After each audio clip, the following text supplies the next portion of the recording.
Meus irmãos, meditemos o Evangelho de Marcos, no trecho que nos fala sobre a tentação de Jesus e sobre o início da sua vida pública. Você já deve ter lido a tentação de Jesus na versão de Mateus e de São Lucas. Já deve ter reparado que há muita diferença entre a narrativa de São Marcos, pois nos evangelhos de Mateus e de Lucas a narrativa é mais desenvolvida e nós vemos ao próprio Jesus contracenando com o diabo e aparece 3 tentações. Aqui na versão de São Marcos ela é muito resumida. Ele reduz tudo a 2 frases apenas. Abrindo o texto, ele fala: "E o Espírito levou Jesus para o deserto." Jesus, então, agora já se coloca em obediência ao serviço da vontade do Pai. Com o deserto, é uma referência para aqueles que estão acostumados na linguagem bíblica, não a um lugar inóspito, onde não tem vida, não tem nada, mas o lugar privilegiado do encontro do homem com Deus, o lugar da provação. É claro que isso vai nos remeter, sem dúvida, ao livro do Êxodo e dos Números, onde nós vamos ver a tentação do povo no deserto, quando o povo caiu nesta tentação. Essa alusão fica ainda mais explícita quando é reforçada pelo tempo. Jesus teria ficado neste deserto durante 40 dias. O período que o povo ficou no deserto foi 40 anos. O texto nos diz assim: ali foi tentado por Satanás. A tradução "foi tentado" não é a melhor tradução. Por quê? Tentar alguém tem uma conotação bastante negativa. É como se eu armasse uma armadilha visando a ruína da pessoa. A melhor tradução seria provar. Quando você vai testar ou provar alguma coisa, você quer aferir se aquilo está bem feito. Isso tem uma conotação positiva e está mais de acordo com o início da narrativa, dizendo que o Espírito levou Jesus para o deserto. Jamais o Espírito Santo vai tentar alguém. O que o Espírito Santo vai querer fazer é com que uma pessoa cresça, com que ela chegue à sua missão. O texto continua dizendo que ele vivia entre animais selvagens e os anjos o serviam. Essa expressão "animais selvagens" possui 2 interpretações possíveis. Uma baseada no profeta Isaías, texto muito lido no tempo do Advento. Lembra daquele texto que fala que a criança está brincando no buraco da serpente, que o boi está dormindo junto com o leopardo e que o cordeiro está junto com o urso e eles vivem em harmonia? Então seria a nova criação, a restauração da unidade paradisíaca perdida. Outros não aceitam essa interpretação e preferem mais baseada no profeta Ezequiel. O profeta Ezequiel teve uma visão, a visão de 4 animais, o leopardo, o urso, o leão e o animal terrível e misterioso. E no próprio livro de Ezequiel, lá nós temos vamos dizer assim, a leitura desse simbolismo ligado aos reinos antigos, como persas, medos, gregos, que dominavam o mundo. Então, seriam os poderes demoníacos que agem no mundo terreno. Mas quando você diz que Jesus, então, vivia entre eles, significa que Jesus Cristo domina esses poderes. Essa interpretação é interessante porque vai nos levar ao assunto principal da pregação de Jesus, que é o reino de Deus. Então seria a oposição entre esses reinos demoníacos que agem no mundo até hoje. Depois termina o texto dizendo que os anjos os serviam. No livro do Êxodo também, quando o povo saiu lá do Egito, Deus mandou um anjo na frente guiando o povo de Deus. E isso faz contraste com Satanás. Satanás é então aquele que é o tentador, que vai colocar Jesus à prova, mas ele não está abandonado pelo Pai, porque os seus anjos vão o conduzir e vão o servir. Ou seja, as potências celestiais vão servir Jesus no combate que ele vai ter contra as potências demoníacas e mundanas.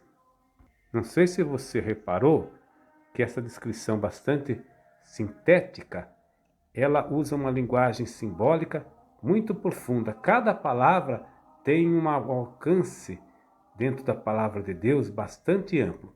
Mas vamos lá, passemos para a segunda parte do texto, que vai falar então sobre a vida pública de Jesus, ou seu ministério propriamente dito.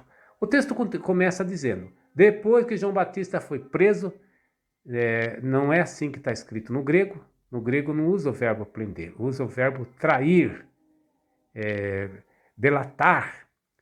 Ele está fazendo um paralelo entre o profeta João Batista e Jesus. Jesus também será traído, e como João Batista também será morto, será mártir, Jesus também será morto. Bom, aí começa que Jesus Cristo foi para a Galileia, e depois ele começou a pregar o Evangelho de Deus. Olha, aqui está cheio de elementos que mereceriam um tratado, como por exemplo, Evangelho, tempo, que no grego é kairos, reino de Deus.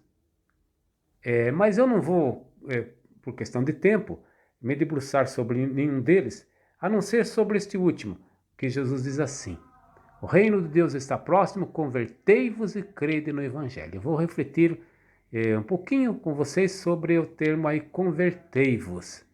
Novamente estamos diante de uma tradução precária, porque converter-se denota você mudar de rumo, de direção, que já é uma grande coisa na sua vida. Inclusive é um tema quaresmal. Eu estou caminhando para uma direção que eu percebo que vai me levar para o abismo e para a morte. Então eu caio em si e mudo de direção. Vou caminhar para a vida. Só que no grego a palavra usada é metanoia. E metanoia significa muito mais do que mudar de direção. É mudar de mentalidade. E o que será que Jesus Cristo quer dizer com isso? Mudar de mentalidade? Vamos lembrar no seu público. O domingo passado nós falamos que Jesus ficou indignado com o leproso, que simbolizava o que de mais desprezível tinha na sociedade judaica, mas que ele, apesar de estar sofrendo uma doença terrível, uma desgraça sem fim, ele tinha a mentalidade dos fariseus. Que mentalidade era essa? Considerar-se que Deus é aquele que castiga, a doença que ele manda é um castigo, e que ele quer de você sacrifícios, que ele quer de vocês rituais, que ele quer de você uma série de coisas no sentido de você se tornar puro. Tudo isso daí é mentalidade legalista farisaica. E a proposta de Jesus é que nós mudemos esta mentalidade para a mentalidade pascal, onde o Deus de Jesus é um Deus de amor. É aquele que oferece o seu Filho na cruz para nos salvar. E vejam vocês, está meio difícil de compreender isso? Meio abstrato? Então vamos dar um exemplo para vocês bastante concreto e prático.